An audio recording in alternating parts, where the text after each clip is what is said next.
Ang pag-ibig ay parang isang lihim na kaban.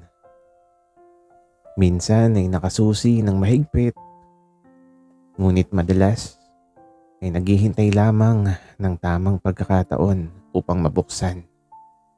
Sa bawat tibok ng puso, may mga salitang hindi masambit. At sa bawat tingin, may mga kahulugang tanging ang kaluluwa lamang ang nakakaunawa. Ang tunay na pagmamahal ay hindi laging matatagpuan sa mga bulaklak at tula.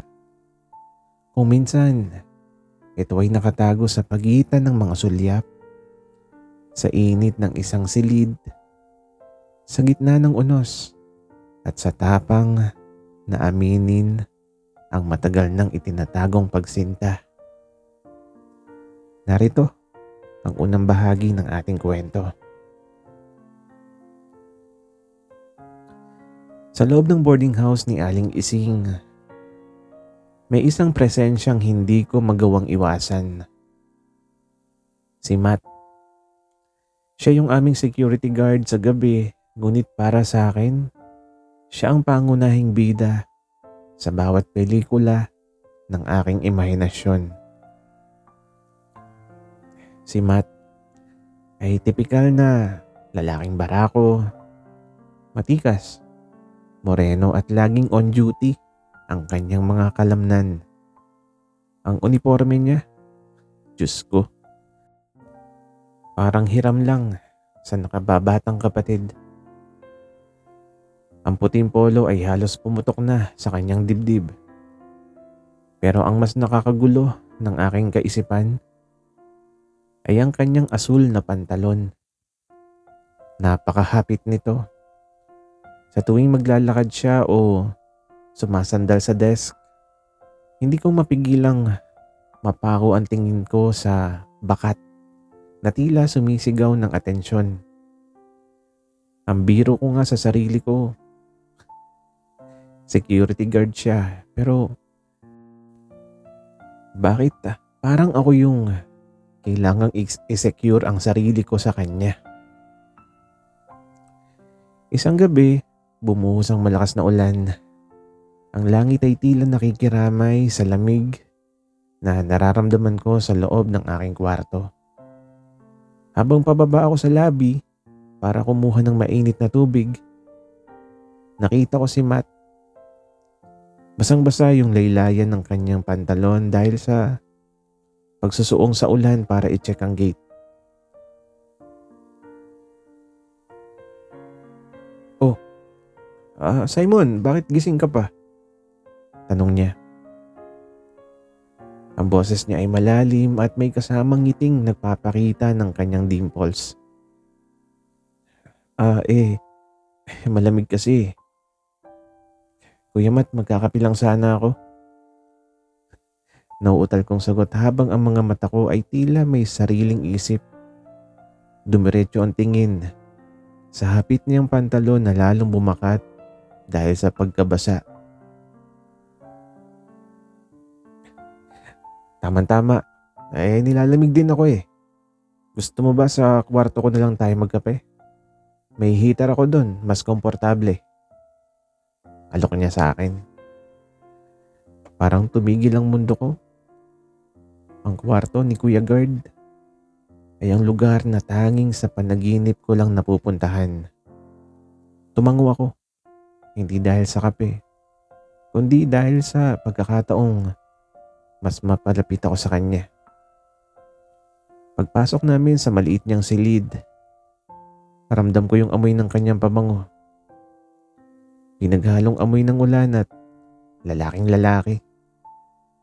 Inubad niya yung kanyang mabigat na sapatos at tumalikod para isabit ang kanyang guard belt. Sa bawat galaw niya, ang tela ng kanyang pantalon ay humihigpit na nagpapakita ng hubog ng kanyang katawan na matagal ko nang pinagnanasaan.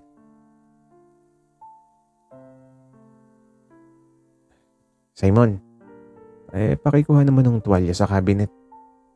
Magpapalit lang ako ng tuyong damit." Utos niya. habang nagsisimulang kalasin ng butones ng kanyang polo. Umiinit ang aking mga pisngi. Ito na ba yung gabing ang aking lihim na pagtingin ay magkakaroon na ng katugunan? Sa gitna ng kulog at kidlat sa labas ay may malakas na bagyong namumuo sa loob ng silid na to.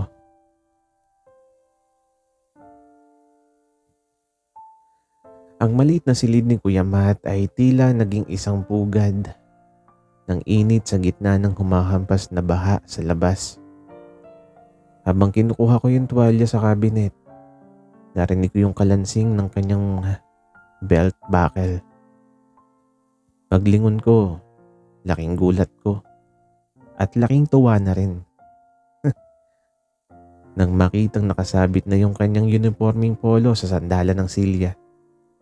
Ang kanyang likod ay malapad, bakat yung mga muscle na tila iginuhit ng isang bihasang pintor. "Salamat, Simon," sabi niya sabay harap sa akin. Halos mabitiwan ko yung tuwalya. Ang kanyang sando ay hapit din. Bumabakas yung matitigas na dibdib. Pero ang mas nakakahilo ay ang kanyang pantalon. Dahil basa ito, lalong dumidikit yung tela sa kanyang hita. At ang lihim na lagi kong tinitingnan sa labi ay mas naging prominente ngayon.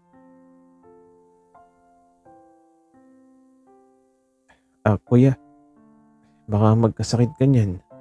Magpalit ka na kaagad." Nauutal kong sabi habang pilit na binabaling ang tingin sa kisame. Kahit ang totoo gusto kong mag-focus sa nakabukol sa ibaba. Tumawa siya ng mahina, yung tawang baritono na parang humahaplos sa pandinig ko. "Nahihiya ka ba, Simon? Parang hindi naman tayo parehong lalaki. Halika rito. Tulungan mo muna akong mag-unat. Parang nanigas yung likod ko sa kakatayo sa guardhouse eh." Lumapit ako ng dahan-dahan. Ang bawat hakbang ko ay tila paglapit sa isang apoy na alam kong makakapaso sa akin. Pero handa akong masunog. Pagdating ng mga palad ko sa kanyang balikat, naramdaman ko yung init ng kanyang katawan. Diyan. Diyan sa may ibaba pa, Simon," wika niya. Habang minamasahe ko ang kanyang likod. Sa bawat galaw ko, hindi ko maiwasan na mapatingin sa salamin sa harap namin. Mula sa anggulong iyon, kitang-kita ko yung kurbada ng kanyang katawan. At dahil nakaupo siya sa gilid ng kama, habang ako'y nakatayo sa likuran niya, ang aking tuhod ay halos sumayad na sa kanyang balakang. Bigla siyang lumingon at hinawakan ang aking kamay. "Simon, alam mo ba? Lagi kitang napapansin sa labi. Yung mga tingin mo, parang may gusto kang sabihin pero natatakot ka." Ano, Kuya Matt, kasi..." wika ko.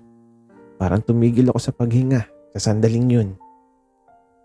At ang sabi niya, "Wala namang masama, Simon. Sa totoo lang, masarap sa pakiramdam na may humahanga sa akin na katulad mo." Sabi niya habang dahan-dahang tumatayo. Dahil sa lapit namin, naramdaman ko ang dampi ng kanyang hita sa akin. Ang hapit niyang pantalon ay tila wala nang tinatago. Sa isang mabilis na galaw, hinawakan niya ang aking batok at inilapit ang kanyang muka. "Malamig ang gabi, Simon. Pero alam ko kung paano tayo magpapainit." Sa sandaling yun, ang ulan sa labas ay tila naging musika sa aming pandinig. Ang lihim na aking tinitingnan sa malayo ay nasa harap ko na. Handang-handa ng matuklasan.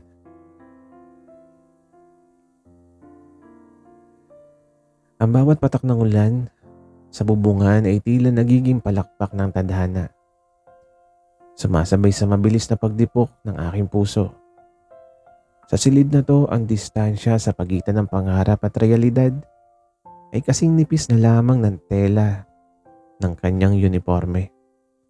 Ang init na nagmumula sa kanyang balat ay tila sapat na upang tunawin ang anumang alinlangan sa bawat hininga. Ang bango ng panganib at pagsinta ay nanunuot sa aking kamalayan.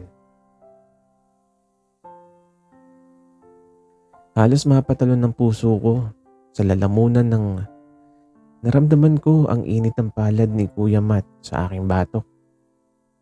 Ang distansya ng aming mga muka ay halos isang daliri na lang ang pagitan. Naamoy ko ang mint na chewing gum na lagi niyang inunguya habang naka-duty. Kinalaunan ng natural na amoy ng isang lalaking pagod pero masarap pa rin sa paningin.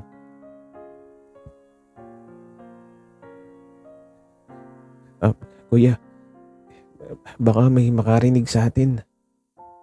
Bulong ko. Pag gaman ang totoo, ay wala na akong pakialam kung gumuho man ang boarding house ni Aling Ising sa sandaling ito. Tumawa siya ng bahagya. Yung tawang nakakalalaki talaga. Simon, makapal ang pader dito. At sa lakas ng ulan, tayo lang nakakaalam sa nangyayari sa loob ng kwartong ito.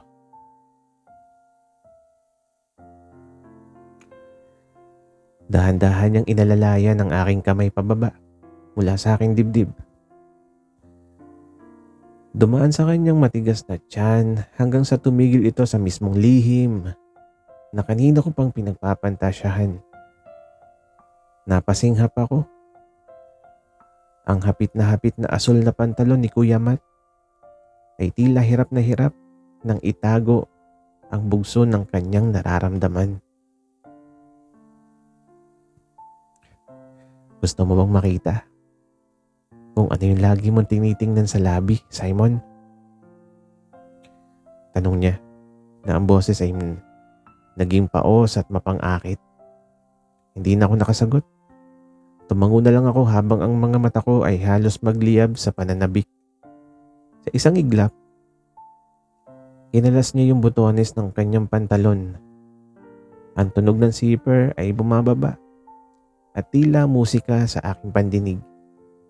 Ang hudyat na ang secret confession na to ay hindi na lang mauuwi sa salita. Nang tuluyan ng lumuwag yung kanyang suot, doon ko natikman ang katotohanan. Ang bakat na lagi kong sinusulyapan ay hindi lang pala bunga ng aking imahinasyon.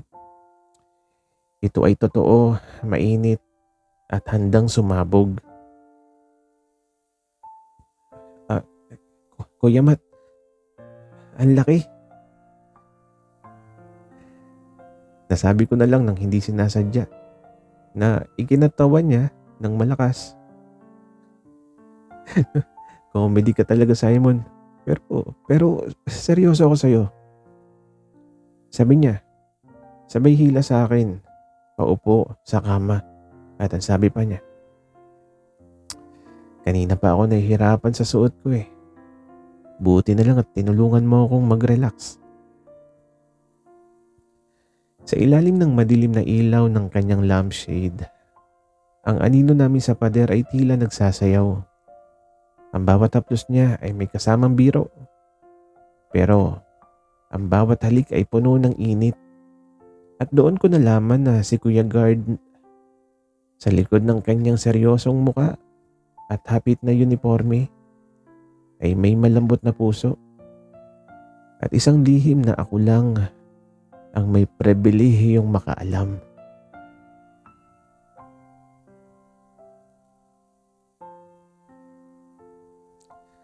Ang tunay na ugnayan ay parang kape sa madaling araw.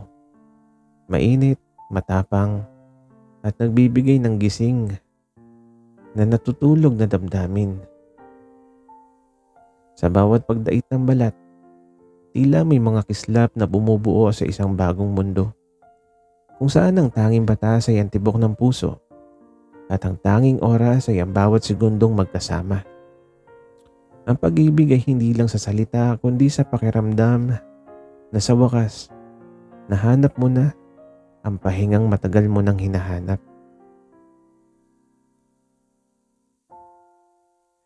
Matapos ang mainit na tagpo sa gitna ng ulan, tila naging ibang tao si Kuya Matt sa paningin ko. Habang nakahiga kami sa kanyang maliit na kama, ang braso niya ay nagsisilbing unan ko. Ang amoy ng pawis at sabon ay humahalo sa lamig ng aircon. Pero sa loob ng kumot, para kaming nasa loob ng isang oven sa tindi ng init. Simon, akala mo ba hindi ko napapansin yung mga pasimpleng tingin mo sa labi? Minsan nga sadyang hinihigpitan ko pa yung sinturon ko para lalong bumakat. Para lang makita ko yung reaksyon mo. Wika niya sa akin habang nilalaro yung buhok ko. Napanganga ako at ang sabi ko, "Ha? So sinasadya mo talagang pahirapan yung puso ko at yung mata ko, Kuya Matt?" At tumawa siya ng malakas. Yung tawang yumanig sa dibdib niya na nakasandal sa balikat ko. Gusto ko lang makasiguro kung type mo rin ako. Guard ako, Simon. Trabaho kong maging mapagmatsyag. At nakikita ko sa mga mata mo na gutom na gutom ka sa security ko.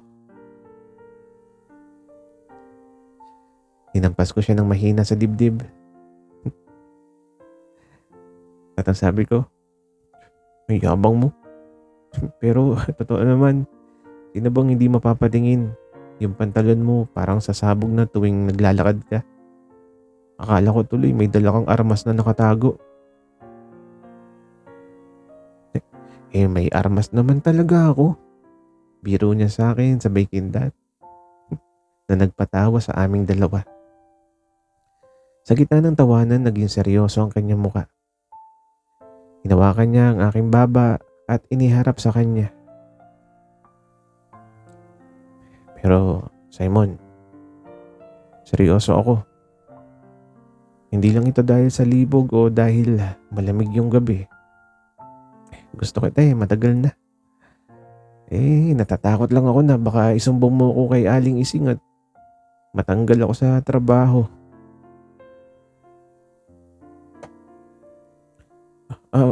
Hindi ko gagawin yun, Matt. Sagot ko. Sa unang pagkakataon ay tinawag ko siya sa pangalan lang. Wala nang kuya. At ang sabi ko pa, ikaw yung pinaka-paborito kong view sa boarding house na to. Kahit maghapon akong nakatambay sa lobby, basta ikaw yung guard. Hindi ako magsasawa. Muling nagtagpo ang aming mga labi. Pero sa pagkakataong ito, wala nang pagmamadali.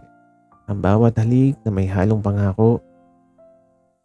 Isang pangako na ang lihim na ito ay hindi lamang panandali ang init, kundi simula ng isang kwentong pareho naming babantayan. Ngunit sa likod ng aming saya, hindi namin alam na may isang pares ng mata ang nakamasid sa amin mula sa siwang ng pinto.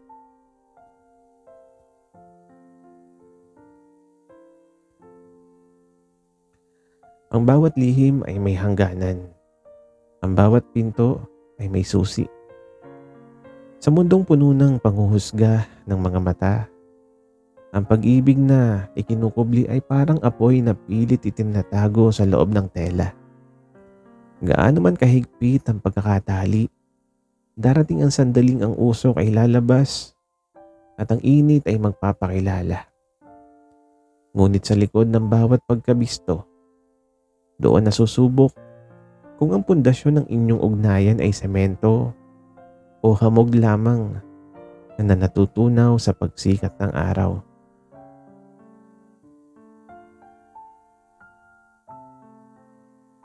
Sa gitna ng aming paglalambingan ni Matt, isang mahinang kaluskos ang bumasag sa katahimikan ng silid.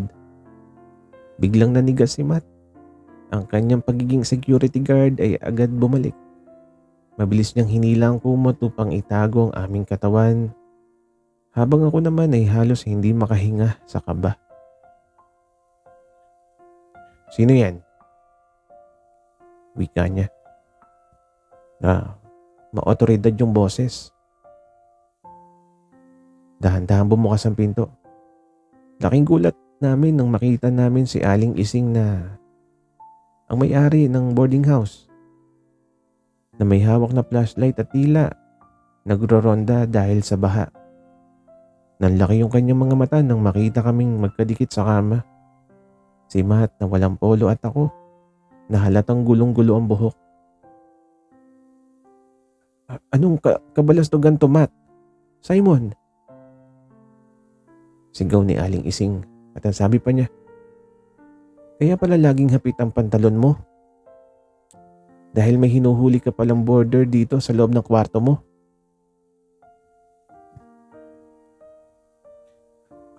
"Aling Ising, sandali lang po."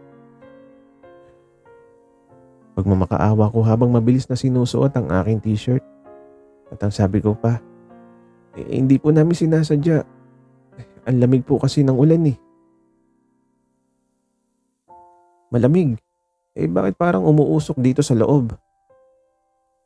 Hulyaw pa ng matanda at ang sabi pa niya, "Matt, alam mong bawal ang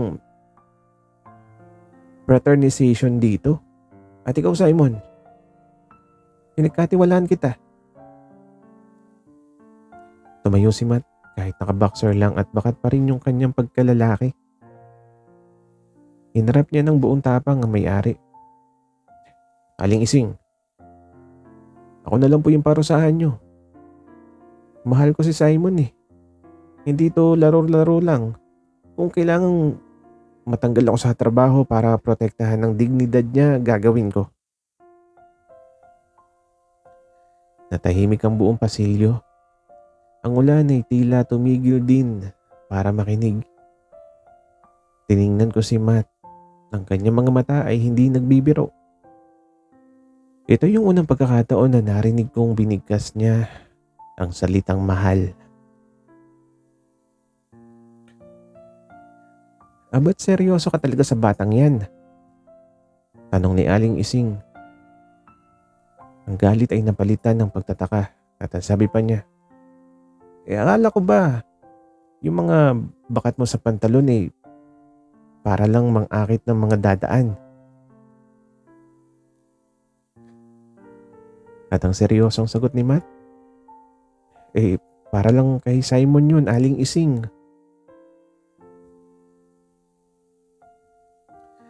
Napabuntong hininga ang matanda at ang sabi niya, "Sige, pero bukas na bukas, Matt. Magsuot ka na ng maluwag na pantalon ha. Nakakadistra ka sa mga border eh. At kayong dalawa siguraduhin nyo lang na hindi maapektuhan yung trabaho at pag-aaral nyo. Kung hindi, palalayasin ko kayong pareho."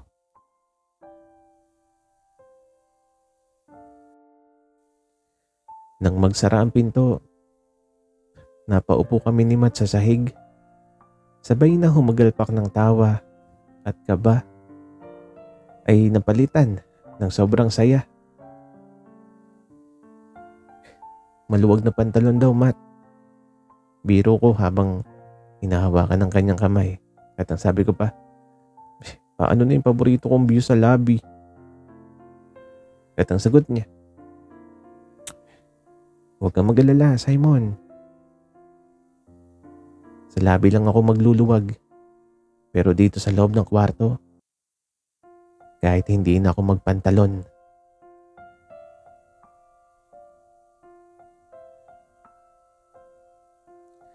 Ang pag-ibig, sa wakas, ay hindi na isang lihim na ibinubulong lamang sa dilim, kundi isang awit na handang isigaw sa liwanag ng umaga. Ang bawat sulyap na dati puno ng kaba ay napalitan ng titig na puno ng pag-asa. Sapagkat ang tunay na ugnayan ay hindi nasusukat sa hapit ng tela o sa init ng isang gabi, kundi sa tapang na manindigan sa harap ng mundo. Bitbit ang katotohanang ang puso mo ay nakahanap ng isang sariling tahanan. Lumipas ang mga buwan matapos ang gabi ng pagkabisto.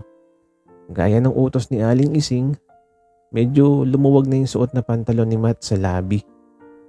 Pero kahit hindi na ganun kahapit yung tela, para sa akin, siya pa rin yung pinakamatikas na guard sa buong mundo. Naging usap-usapan kami sa boarding house, lalo na tuwing nakikita kaming sabay na nagkakape sa tapat ng guardhouse pagkatapos ng shift niya. Di na kailangan ng pasimpleng sulyap. Ngayon malaya ako nang nahawakan ng kanyang kamay habang nagkukwentuhan tungkol sa mga pangarap namin sa buhay. Isang gabi habang nag-aabang ako ng tricycle pa uwi, lumapit si Matt sa akin.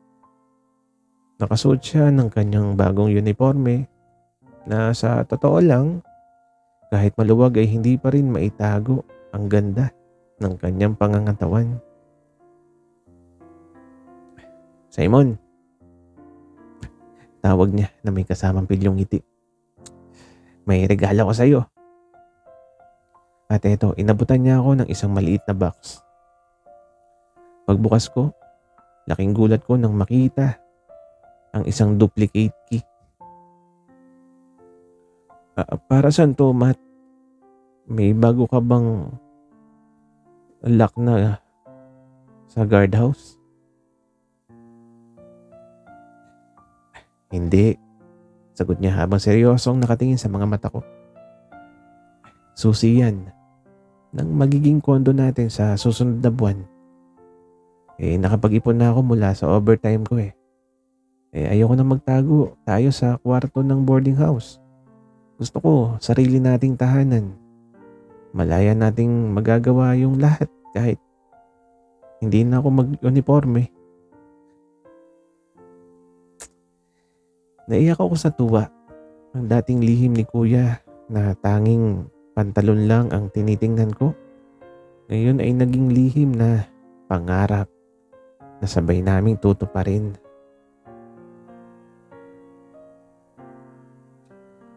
Dalawang taon nang nakalipas. Wala na si Matt sa boarding house ni Aling Ising bilang security guard. Ngayon, isa na siyang head of security sa isang malaking mall. At ako naman ay nakapagtapos na ng aking pag-aaral. Sa aming sala habang nanonood kami ng paborito naming romantic comedy, napansin kong isinuot niya ang luma niyang guard pants. Yung hapit na asul na pantalon na naging simula ng lahat. Oh, bakit mo isinuot yan? Wika ko habang tinitingnan yung pamilyar na bakat na hanggang ngayon nagpapadibok pa rin ng puso ko. Wala lang. Biro niya sabay liyad. At ang sabi pa niya, baka lang kasi namimiss mo na si Kuya Guard. At saka gusto ko lang ipaalala sa'yo na kahit anong luwag o hapit ng suot ko, ikaw lang ang may lisensyang mag-inspect ng security ko habang buhay. Nagtawanan kaming dalawa. Sa huli, ang pag-ibig pala ay parang uniforme. Gaano man kahigpit ang kapit sa simula, mas masarap pa rin kapag natagpuan mo na ang taong tutulong sa iyong hubarin ang lahat ng takot. Hanggang sa ang matira na lang ay ang hubad na katotohanan ng inyong pagmamahal.